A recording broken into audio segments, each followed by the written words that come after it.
প্রথমবারের মতো ঢাকা স্টেডিয়ামে কোনো আন্তর্জাতিক সিরিজ আয়োজন করতে যাচ্ছে বাংলাদেশ রাগবি ফেডারেশন ইউনিয়ন। এর মাধ্যমে ওয়ার্ল্ড রাগবির সদস্য হওয়ার পথটাও সহজ হবে ফেডারেশনের। তাতে বিশ্ব রাগবির বড় বড় দেশগুলোকে বাংলাদেশে আমন্ত্রণ জানানোর পাশাপাশি দেশের খেলোয়াড়দের মানও বৃদ্ধি পাবে, এমনটাই জানান সংস্থার কর্তা ব্যক্তিরা। 2 দিন আগেও যেখানে হামজা সমিতরা ভারত বধে রাঙিয়েছিলেন গোটা বাংলাদেশকে, দেশের হোম অফ ফুটবল স্টেডিয়ামে এবার হাজির ক্রীড়াঙ্গনের আরেক সম্ভাবনাময় সংস্থা বাংলাদেশ রাগবির কর্তারা। আগামী 23 ও 24 নভেম্বর নেপালের বিপক্ষে 2টি 7 সাইড ও একটি 15 সাইড সিরিজের আয়োজন করবে রাগবি ফেডারেশন ইউনিয়ন।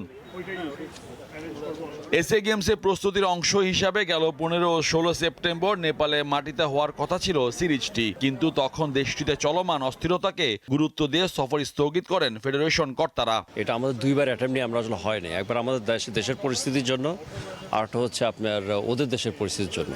তো পরে আমরা মিউচুয়ালি আমরা এগ্রি করলাম যে হোয়াট, এই সিরিজটা আমরা বাংলাদেশেই হোস্ট করি। রাগবি টুর্নামেন্ট মানে ঢাকার পল্টন স্টেডিয়ামে খেলা, এমন ধারণা থেকে বেরিয়ে আসতে চান কর্তারা। যদিও 2022 সালে আর্মি স্টেডিয়ামে নেপালের সাথে সিরিজ হয়েছিল। এখন থেকে কোনো দায় নয়, দায়িত্ব থেকেই আন্তর্জাতিক টুর্নামেন্ট আয়োজনের কথা জানান তিনি। আমরা নতুন যে কমিটি আসছি, আমরা ফুল ফোর্সে আসছি। এখন আমাদের ফার্স্ট ইন্টারন্যাশনাল ম্যাচ যেটা হচ্ছে নেপালের সাথে, এটা আমরা করছি ওয়ার্ল্ড রাগবি মেম্বারশিপের জন্য। তার মানে we playing with the big boys, England, New Zealand, সবার সাথে খেলছে, দ্য টপ টিমস। তো যখন এখানে ইংল্যান্ড, নিউজিল্যান্ড টিমরা আসবে, অটোমেটিকলি দর্শক আসবে। ওয়ার্ল্ড রাগবির সাথে সমন্বয় করে ঢাকায় নিয়মিত সিরিজ আয়োজনের কথা জানান তারা। Overally we have to do everything better.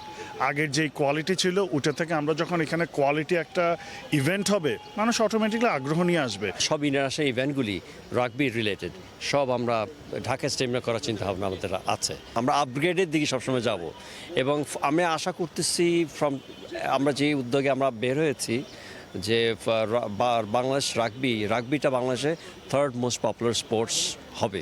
নেপালের বিপক্ষে সিরিজকে সামনে রেখে অনুশীলন শুরু করলেও স্বাগতিক দলে নেই ইংল্যান্ড প্রবাসী খেলোয়াড় হাসান খন্দকার। আগামী শনিবার সকালে ঢাকায় আসার কথা রয়েছে নেপাল দলের। এই খেলা তো ওরা আসতে পারতেছে না। মোহাম্মদ হাসিব, দীপ্ত স্পোর্টস, ঢাকা।